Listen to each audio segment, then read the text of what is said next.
Conforme eu anunciei no início do culto, a gente está começando essa série agora de Volta ao Caminho.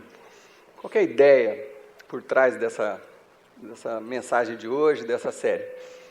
Nós temos observado, conversando com pessoas, estando atento ao que acontece à nossa volta, nós temos observado que muita gente, mas muita gente, tem saído do rumo nas suas vidas. Você sonhou quando era mais novo com alguma coisa, com um trabalho, você sonhou com uma carreira e você planejou um monte de coisa na sua cabeça, você tinha tudo organizado, mas por algum motivo, em algum momento, a coisa começou a se desviar. Se você começou a sair da estrada, sua vida começou a sair dos trilhos que você tinha imaginado para você mesmo. A mesma coisa acontece com quem sonhou com um casamento, e com uma esposa e com um marido ideais, e aí você conseguiu achar uma pessoa, se apaixonou, se encantou, e ficaram noivos, se casaram, e por algum motivo, depois de algum tempo, parece que não é exatamente aquilo que você tinha sonhado, a coisa começa a sair de rumo também, você começa a deslizar para os lados da estrada, e aí você não sabe o que aconteceu. Eu, quando estudei engenharia, um pouquinho de matemática, eu aprendi sobre as paralelas, retas paralelas. Quando o que era para ser uma paralela dá um desvio assim mínimo de meio grau, no comecinho aqui, lá na frente essas estradas estão completamente distantes. E às vezes isso acontece com a gente. Na nossa vida conjugal, nas nossas finanças. Você tinha um plano para a sua vida, você tinha objetivos, você tinha sonhos, coisas que você queria, sua casa própria, seu carro. E aí, no meio do caminho, isso foi saindo dos trilhos e você não sabe o que aconteceu. Esse que é o grande problema, você não consegue identificar o que aconteceu. Se fosse claro para todo mundo, a gente, foi isso, então eu volto para o caminho. Mas não é. Geralmente é obscuro. Geralmente você não, por mais que você tente, fala, mas o que aconteceu? Você não consegue. É isso que essa série quer fazer, nesses 3 capítulos dessa série. É isso que nós desejamos que aconteça. Nós queremos ajudar vocês e a nós mesmos a colocar as coisas de volta nos trilhos, a descobrir aonde foi que eu errei, aonde foi que a coisa começou a se perder. Eu, como pastor, talvez todos, tem outros pastores aqui também, acho que todo pastor tem dentro de si um desejo absurdo de resolver todos os problemas de todo mundo. Inclusive, a gente acaba sofrendo mais do que a maioria das pessoas, com todos os problemas do mundo, porque todo mundo sofre com problema de casamento, finanças, trabalho, filhos. Só que o pastor já sofre com os seus problemas e ainda sofre com os dos outros também. Então, todos nós gostaríamos de ter uma resposta imediata e simples, uma mágica. Sabe, que você tem o poder de fazer uma oração com a pessoa e mudar o destino dela a partir daquela oração. E nós todos, os pastores que estamos aqui hoje, cremos que isso é possível pelo poder de Deus. Mas sabemos e aprendemos na série passada que nem sempre as coisas vão se resolver com um milagre sobrenatural. Às vezes o milagre, ou melhor dizendo, na maioria das vezes, o milagre é você usar sabedoria e seguir o que está escrito aqui, as instruções do que a Bíblia fala para nós. Às vezes o milagre está aí, de você compreender o que a Bíblia fala para a sua vida, o que ela ensina, os princípios bíblicos. E aplicando esses princípios bíblicos na sua vida, você consegue achar onde está o problema, localizar a dificuldade e volta ao caminho. Então eu gostaria muito de poder falar só 10 minutos e falar assim, olha, façam isso aqui que vai acabar todos os problemas, mas eu não tenho essa capacidade, então nós vamos demorar 3 capítulos para chegar nessa conclusão, mas hoje nós já vamos chegar numa conclusão muito importante, que é a base e o fundamento de tudo isso. Bom, uma coisa que nós não podemos negar é que nós vivemos numa cultura e numa sociedade bastante negativa. Eu não sei se você já fez essa reflexão, mas nós brasileiros somos muito pessimistas. e muito negativos. Por mais que, se você colocar uma câmera e um microfone na boca de um brasileiro, ele vai parecer que o mundo é maravilhoso, que está tudo certo, é sorriso, porque a gente tem esse traço de personalidade. Mas no fundo, nós vivemos numa cultura muito negativa e isso acaba influenciando as nossas vidas. Se você zapear na sua televisão, qualquer programa jornalístico, você vai ficando deprimido, porque só tem notícia ruim. Só tem notícia ruim. Nós temos uma tendência cultural à negatividade. Então, tem estudos sociológicos, claro, a gente foi colonizado por exploradores, os portugueses que trouxeram os escravos, a única intenção deles aqui era levar o que a gente tinha embora. Então, nós já começamos suspeitando de que todo mundo queria tirar proveito da gente. Então, todas essas coisas foram criando em nós essa negatividade, achar que todo mundo quer tirar vantagem da gente, então, por isso, eu também tenho que tirar vantagem. Então, nós vivemos num país muito, muito negativo. Quem já teve a oportunidade de viajar para o exterior, Estados Unidos ou Europa, algum lugar de primeiro, não temos um aqui que acabou de chegar da Europa, um amigo nosso. Enfim, quem já teve essa oportunidade, sente muito claramente isso. Você passa 10 dias fora do país, num país de primeiro mundo, a hora que você chega no aeroporto, você fala, já estou no Brasil.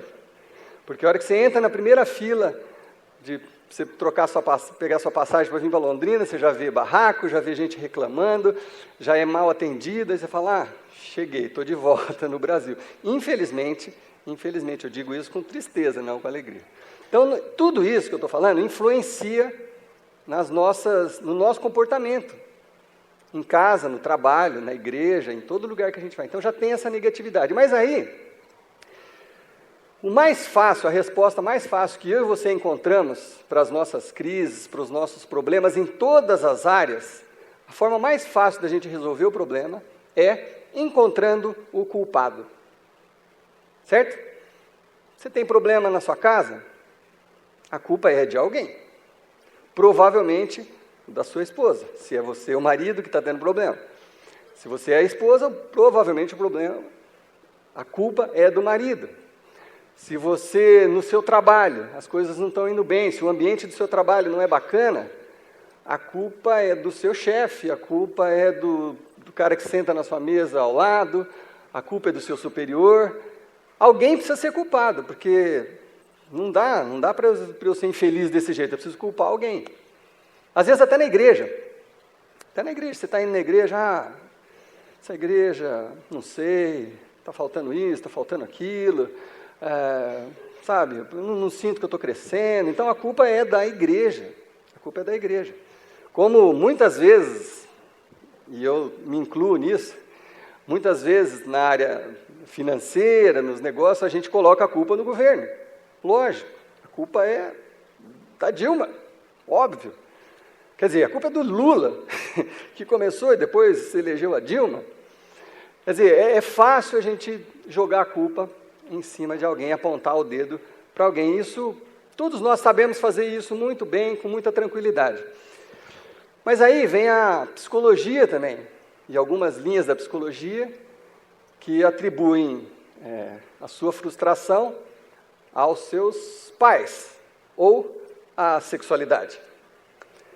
O caminho mais fácil também da psicologia. Não, a culpa é dos seus pais. Se você é assim, se você é uma pessoa frustrada, se você não consegue, se você não vai para frente, a culpa é dos seus pais, que não foram bons pais, ou se separaram, ou te deixaram. Então, você é assim por causa disso. E só um parênteses, na série de maio, que eu vou falar para a família, o primeiro capítulo eu vou falar exatamente sobre isso. Sobre esses atributos, coisas que atribuem a nós, que é um negócio bastante interessante. Mas você e eu também, às vezes, você é depressivo por quê? Porque seu pai fez isso, sua mãe, aquilo, ou então é um conflito sexual. É mais fácil você achar logo um culpado e transferir a culpa. Ou então os religiosos culpam quem? É o diabo. A culpa é do diabo. Eu estou frustrado, a coisa não vai para frente, meus negócios não crescem, eu não ganho dinheiro, a culpa é do diabo. Então, é fácil, você identificou um culpado, cravou, é ele o culpado e pronto. Ou então é o pastor, eu assumo também, ó, a culpa é minha, não tem problema. Ah, a culpa é do meu líder, a culpa é sempre de alguém, mas de qualquer forma, alguma coisa sempre está te tirando do rumo, e você e eu sempre temos essa necessidade de encontrar um culpado. Então, durante essa série, nós vamos passo a passo, nós vamos criar um fundamento e depois vamos vamos construir uma casinha em cima desse fundamento, para que eu e você possamos identificar com clareza, ver com clareza o que está acontecendo, para que a gente tenha a esperança ainda de voltar a sonhar, de voltar a ter um casamento feliz, de ter uma vida feliz nos trabalhos, nas finanças, nos seus relacionamentos com a igreja, com seus amigos. É esse o nosso plano, é esse o nosso objetivo. Bom, eu espero que até agora, com o pouco que eu falei, todo mundo aqui já tenha identificado um culpado para a sua crise, certo? Vamos lá, vamos repetir os casamentos. Não precisa levantar a mão, tá? Você está com problema no seu casamento? Pensa aí de quem é a culpa e imagina essa pessoa aí na sua cabeça. Você está com problema com seus amigos? Quem que é o seu amigo que cria problema para você? Faz uma imagem, guarda ele na sua imagem, no seu imaginário aí. Você está com problema na igreja? Acha um culpado, eu estou aqui na frente, é mais fácil culpar a mim mesmo, não tem problema. Fixa essa imagem na sua mente, acha um culpado. No seu trabalho, focaliza lá de quem que é a culpa de que seu trabalho não progride, não vai para frente. Seus negócios, você fica patinando, não cresce. Imagina aí na sua cabeça qual que é o culpado.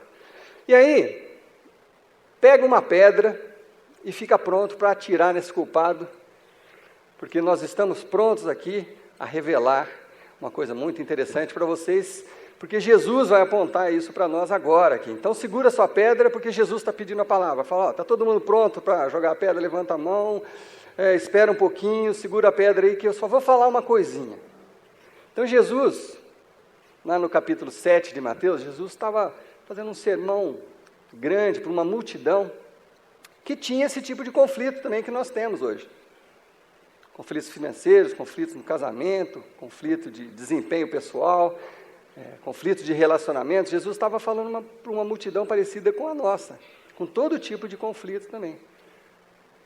Só que Jesus sempre chega com uma alternativa surpreendente. Assim, a hora que você está esperando que Jesus vai falar A, ele fala C.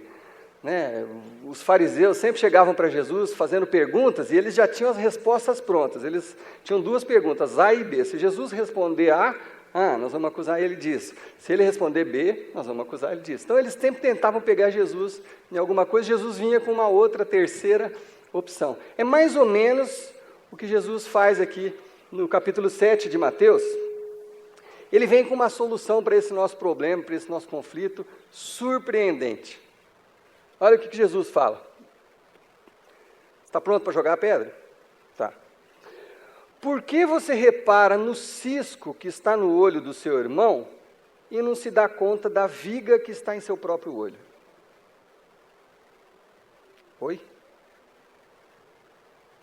Não tinha um negócio melhor para Jesus falar? Não era bem isso que eu queria ouvir. Bom, vamos entender uma coisa aqui primeiro. Todo mundo está curioso para saber o que tem aqui? Isso é uma viga. E aqui dentro tem um cisco. Deixa eu ver se eu consigo pegar o cisco aqui. Estão enxergando o cisco? Não, né? Está aqui, está na minha mão. Aqui. Então, um cisco, isso aqui é um pedaço de uma viga. Jesus está falando assim, por que você repara no cisco que está no olho do seu irmão, do seu patrão, da sua esposa, do seu marido, do seu pastor? Por que você repara no cisco que está no olho dessa outra pessoa e se esquece de olhar, não se dá conta da viga que está no seu olho? É só assim, é uma comparaçãozinha leve, suave, é isso que Jesus está falando. Ele está fazendo uma pergunta, por quê? Responda aí na sua cabeça, por que você repara no cisco no olho do seu irmão, quando você tem uma viga na frente do seu olho? Por que você faz isso? Aí, você responderia assim, Jesus, porque eu me sinto melhor assim.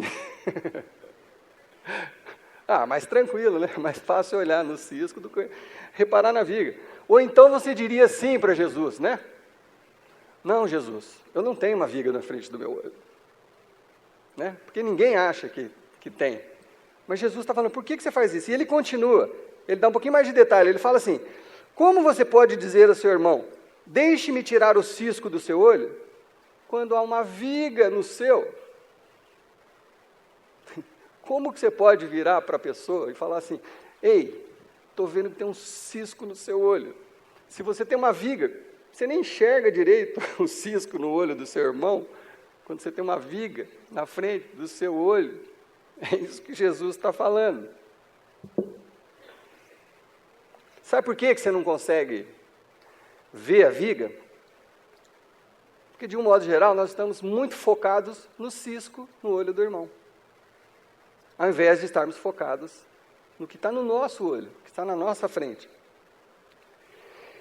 E aí Jesus faz uma observação curiosa e meio pesada, meio agressiva, mas é Jesus, não olhem para mim. Ele fala assim, hipócritas. Uau! Hipócrita. O que é hipócrita? Hipócrita é aquele que acusa o outro de fazer ou não fazer aquilo que ele mesmo deveria fazer ou não fazer. Hipócrita ficou para nós no português uma palavra muito pesada, mas na verdade, ela é pesada, mas define isso. Poxa vida, às vezes você quer uma coisa e não pode fazer aquilo, às vezes você vê alguém que está fazendo, você carca o pau, cai em cima daquela pessoa, carca a viga, e mete a boca, e fala, e reclama, e tudo, porque você mesmo deveria estar fazendo aquilo, ou não deveria estar fazendo aquilo. E é fácil você achar algumas coisas bem simples para você entender isso. Tem gente que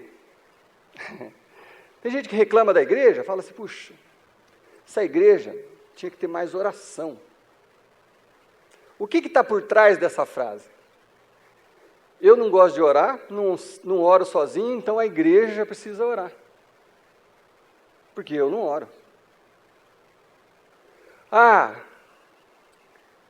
Você reparou na saia daquela irmã? Mostrando aquelas pernas inteiras, você viu aquilo? Que absurdo! O que está lá no fundo de uma frase dessa? Eu queria ter uma perna daquela para poder usar uma saia daquela. Vamos rir um pouco, né? Porque o assunto é meio chato. Você viu? O cara está esnobando, trocou de carro de novo. O que está por trás disso? Estava louco para trocar de carro.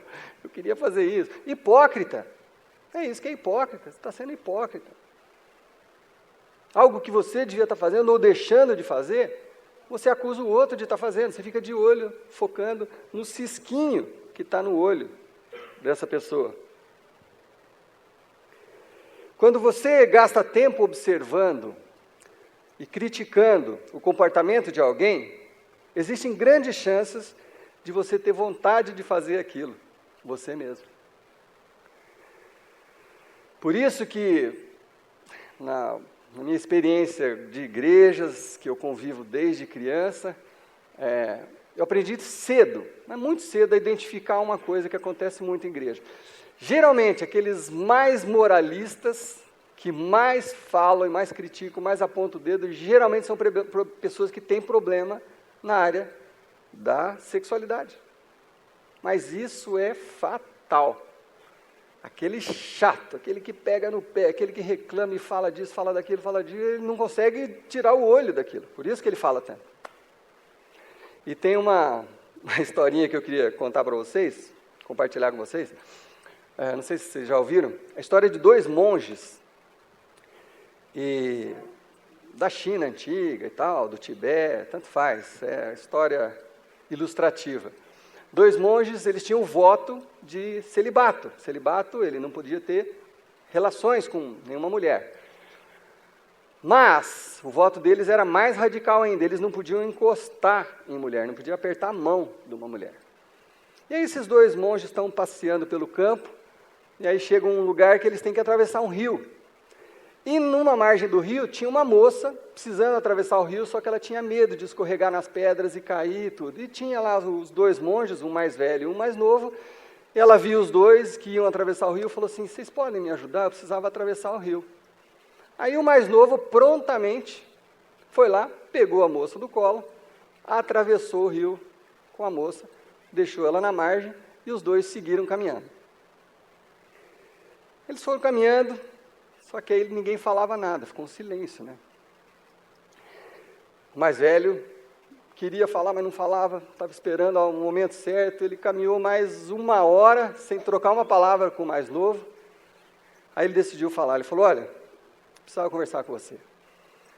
A gente não tem um voto de não tocar em mulher? Você pegou aquela moça no colo, passou com ela pela água, a água molhou, o vestido dela ficou meio transparente. Você atravessou ela do outro lado, você não podia nunca ter feito isso. Aí o mais novo falou para o mais velho, falou assim: olha, é verdade. Eu carreguei aquela moça durante o rio e deixei ela na margem, você está carregando ela até agora. Percebe? É mais ou menos o que acontece. Você tem aquilo dentro da sua mente, então você extrapola, você cria um mundo em torno daquilo. E Jesus está falando o quê? Por que você repara no cisco se você tem uma trave na frente do seu olho? E aí ele continua dizendo o seguinte: tire primeiro a viga do seu olho. Pode ser sim, que seu irmão está com cisco no olho dele. Mas Jesus está falando assim: primeiro, tira a viga do seu olho. A primeira coisa que você tem que fazer é essa. Primeiro de tudo, tira a viga do seu olho. Você quer melhorar as coisas na sua casa? Primeiro, tira a viga do seu olho. Olhe para você mesmo. Antes de olhar no cisco que está no olho da sua esposa, do seu marido, dos seus filhos. Você quer que o presidente do país seja honesto? Você quer que o prefeito seja honesto? Você quer que os vereadores sejam honestos? Primeiro, diz Jesus, tira a viga do seu olho. Esse é só o primeiro passo. Claro que tem outros passos. Mas comece por isso. Esse é o fundamento do que nós precisamos falar. Esse é o fundamento. Primeiro, tire a viga do seu olho. Não adianta você ficar criticando o prefeito, o presidente, o vereador, se você tem uma viga na frente do seu olho. Essa semana, sexta-feira, eu fui no shopping, onde o Kelvin e o meu cunhado tem uma loja, a gente foi lá à noite, e eu cheguei para estacionar, estava lotado, tinha bastante carro, até estranhei, e aí vi uma pessoa saindo com o carro, aí fui ali, cheguei lá, vaga de idoso. Eu estou quase ali, mas ainda não tenho a carteirinha, então eu segui, né? Aí vi um outro carro saindo, estacionei. A hora que eu passei na frente daquela vaga, estava entrando uma madame, bonita, do máximo uns 40 anos de idade, mas tranquilo. Entrando na vaga de idoso, eu não resisti, eu estava com a Kelly e tudo, eu falei para a Kelly, uma voz um pouquinho alta, falei: nossa, essa moça não tem cara de idosa. E segui assim, né? Foi o que eu consegui. Mais que isso, eu podia pecar. Mas, gente, como que você quer que as coisas funcionem se você faz isso? Você quer que os outros respeitem, mas você não respeita? Eu moro perto de uma área de preservação. Minha casa é perto do aeroporto, ali é uma mata que tem ali perto do aeroporto. Minha casa, da varanda assim, eu vejo a mata. Direto, eu vejo gente chegando lá para descarregar lixo na mata. Eu já quase arrumei confusão, porque às vezes eu chamo atenção, e aí tem gente que fica brava e tal, já fiz denúncia. Mas, gente, quem está fazendo isso, não adianta exigir que a Dilma seja correta, que o prefeito seja correto, que os vereadores, não adianta. Primeiro, tire a viga do seu olho. Primeiro, tire a viga do seu olho. Essa é a primeira coisa. Você precisa de mais harmonia dentro da sua casa? Comece com você. Comece no espelho, comece olhando para dentro de você. No seu trabalho, os seus negócios não estão indo para frente, está enroscado e você não sabe o que acontece, comece olhando para você. Comece olhando no espelho. Se alguma coisa em você, olha essa frase, se alguma coisa em você me perturba, eu preciso dar uma boa olhada em mim mesmo antes de perturbar você. Se alguma coisa em você me perturba, é Jesus que está falando isso, é só uma adaptação essa frase aqui. Se alguma coisa em você me perturba, primeiro eu preciso olhar para dentro de mim, para mim, em primeiro lugar, antes de perturbar você. Pode ser que, olhando para mim, eu chegue à conclusão que eu preciso te falar sobre o seu cisco. Mas comece, é isso que Jesus está falando, comece com você mesmo. Por quê? Porque assim, é isso que Jesus explica. Porque assim você vai ter clareza dos seus problemas. Você vai ver com clareza. Você tirando a trave da frente do seu olho, a viga da frente do seu olho, você vai ver com clareza. É isso que fala a continuação do versículo. Primeiro tire a viga do seu olho, então você verá claramente.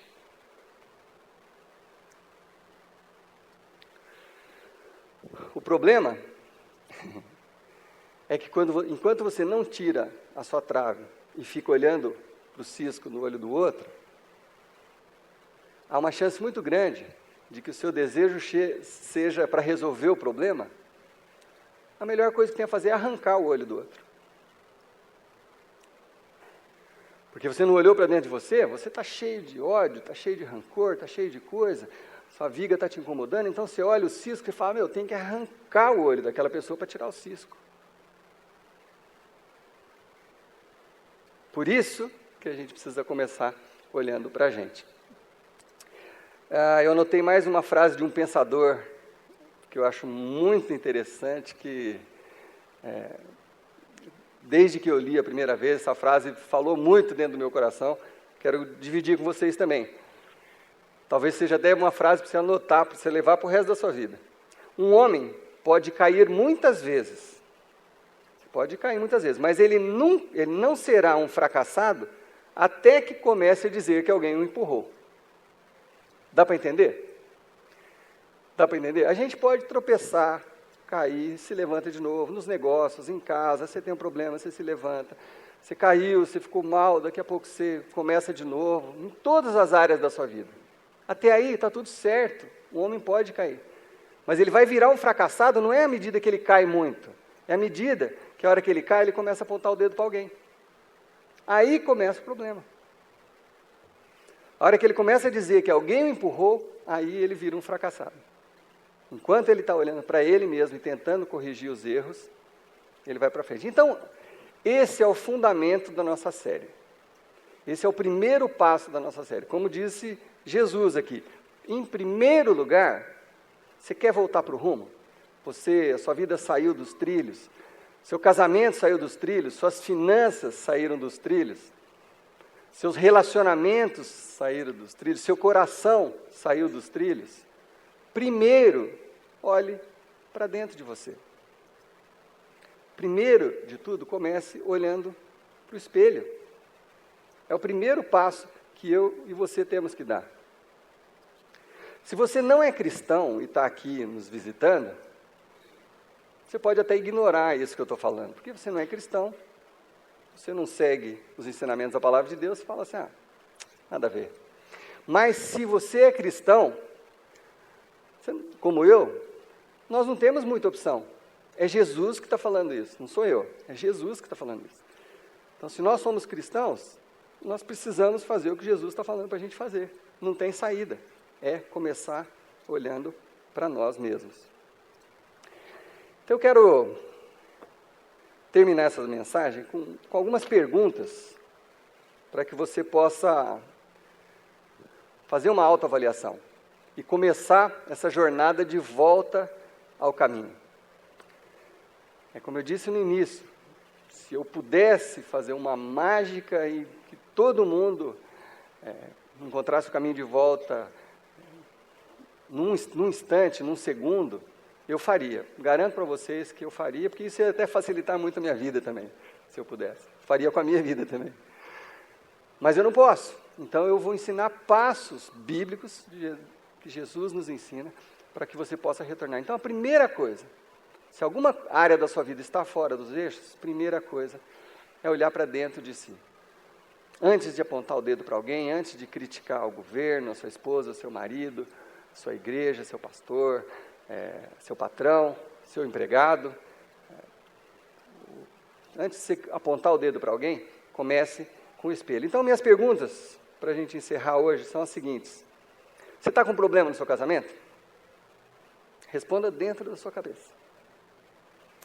Comece a resolver, a colocar o seu casamento nos trilhos de volta por você.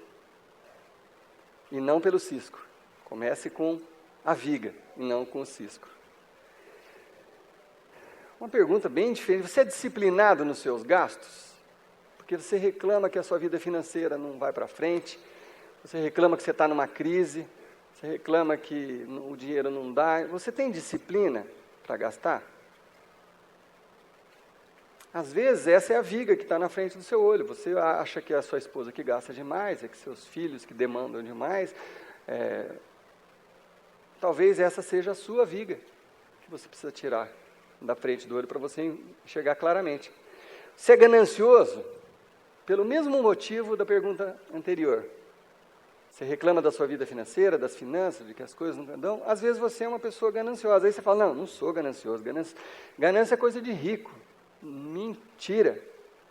Mentira. Mentira. Ganância é coisa de todo mundo. É coisa de todo mundo. Cobiça é coisa de todo mundo. Você cobiça o que o outro tem, independente de você ganhar um salário mínimo ou 50 salários mínimos, você cobiça o outro, você é ganancioso. E você quer saber se você é ganancioso? Faça uma pergunta para você mesmo.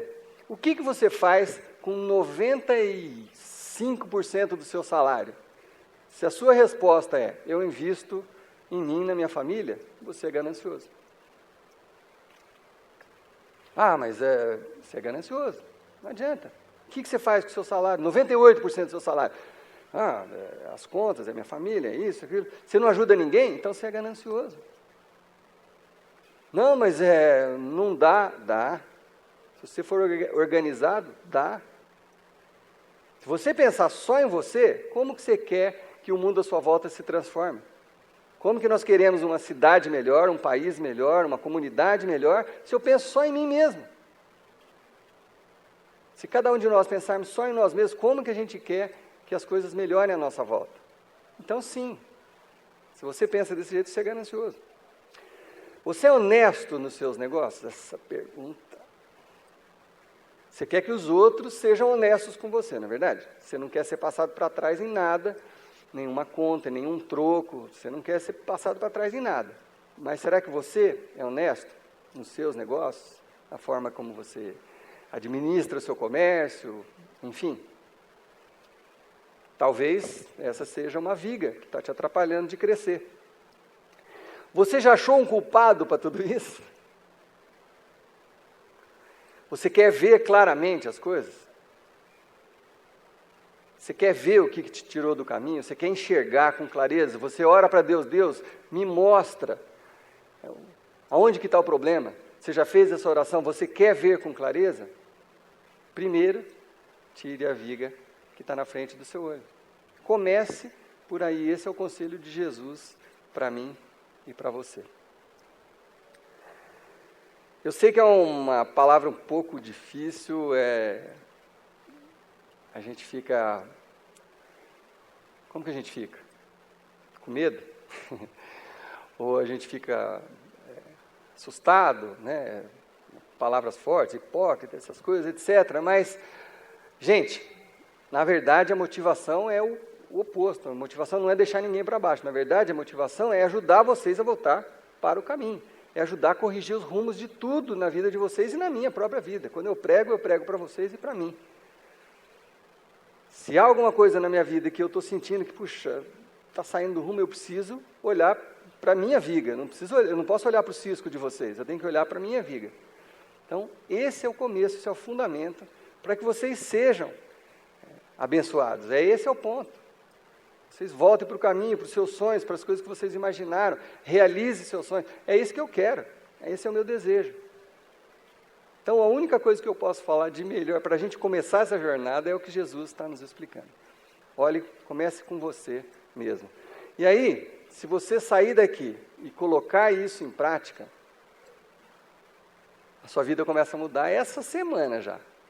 Se você começar a procurar o culpado pelo espelho, a sua vida começa a mudar essa semana. E eu quero encerrar com um versículo que eu já li, acho que umas 3 vezes aqui, e vocês ainda vão me ver ler umas 300, porque eu amo esse versículo e eu acho que ele explica muito disso que a gente fala nessa igreja. Que o que vale, o que vai fazer a diferença na minha e na sua vida é a gente colocar em prática esses ensinamentos da palavra, essas coisas que Jesus nos fala e nos ensina. Não adianta a gente sair daqui falando assim, puxa, que palavra interessante, é verdade, pô, que legal aquele exemplo do cisco, isso não adianta, não interessa. Isso não faz diferença nenhuma se você não colocar isso em prática. Então tem um versículo lá de Tiago 1:25 que eu amo, e eu vou terminar essa palavra com esse versículo hoje. Mas o homem que observa atentamente a lei perfeita, que traz a liberdade, a lei de Deus traz a liberdade, por mais que às vezes ela seja dura, por mais que às vezes você tenha que ouvir a palavra hipócrita, viga, por mais que às vezes seja pesada, ela traz liberdade quando você coloca isso em prática. Então, a lei perfeita que traz a liberdade, quando você faz isso e persevera na prática dessa lei, por que persevera? Porque você precisa insistir. Não é amanhã eu vou olhar no espelho, não, é daqui para frente eu vou começar com a viga, para depois olhar o cisco. É mudança de comportamento. Por isso que a gente precisa perseverar na prática dessa lei. E se você fizer isso, não esquecendo o que você ouviu, mas praticando, será feliz naquilo que fizer. Quem que não quer isso? Alguém veio aqui hoje, não precisa levantar a mão, que não quer ser feliz, que não quer que as coisas deem certo em tudo que você fizer, no seu casamento, no seu trabalho, nos seus relacionamentos, na sua igreja. Não conheço ninguém. Deve ter, mas eu não conheço ninguém que fala isso. Não, eu quero ser uma pessoa triste, quero que tudo dê errado na minha vida. Não conheço ninguém. Então, todos nós queremos ser felizes em tudo que nós fazemos. Todos nós queremos. Qual é o segredo da felicidade? Colocar em prática os ensinamentos dessa palavra. Amém? Senhor Deus, nós precisamos de ajuda. Porque vamos falar a verdade. É mais fácil e mais divertido ver o cisco no olho do outro do que a gente olhar para nós mesmos. É muito mais fácil. E mais divertido mesmo. Apontar o dedo, criticar. É muito mais simples do que nós olharmos para nós mesmos, com o coração quebrantado, chegarmos algumas vezes à conclusão de que nós somos o problema. Somos nós que precisamos mudar. Então nos ajuda, Deus, esse é o meu pedido para esse dia e para essa série e para o resto das nossas vidas. Nos ajude, Pai, a colocar em prática a Tua palavra, Deus.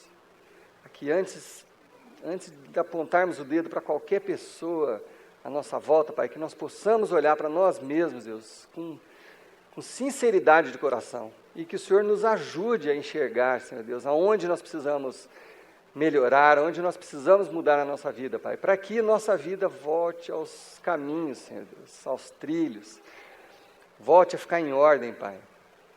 Nossos relacionamentos com os nossos filhos, com os nossos pais, com os nossos amigos, com a nossa igreja, com o nosso trabalho, para que todos esses relacionamentos sejam restaurados, Senhor Deus. Ajude-nos, Pai, a ter essa humildade de olharmos primeiro para nós.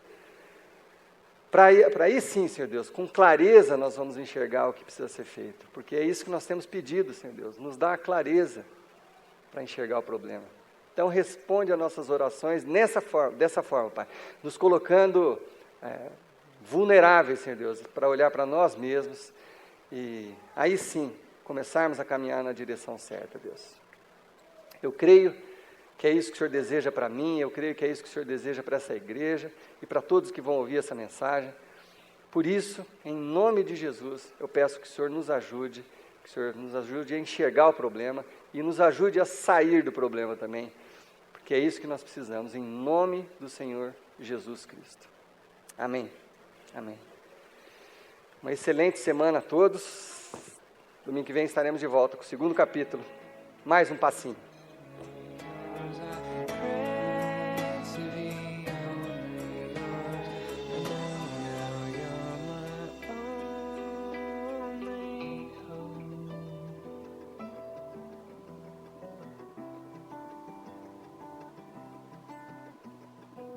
Sing